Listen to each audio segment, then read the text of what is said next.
Mga tips sa kalusugan. 1.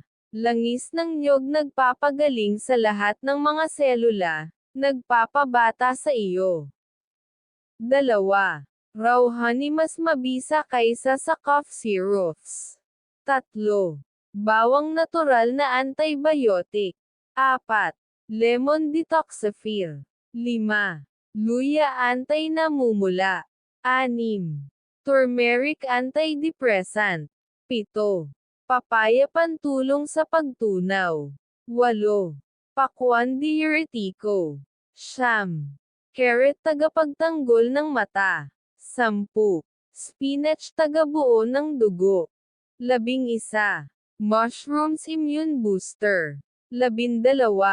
Oats pampababa ng cholesterol. 13. Mansanas tagapagtanggol ng puso. 14. Almonds pampalakas ng utak. 15. Dates pampalakas ng enerhiya.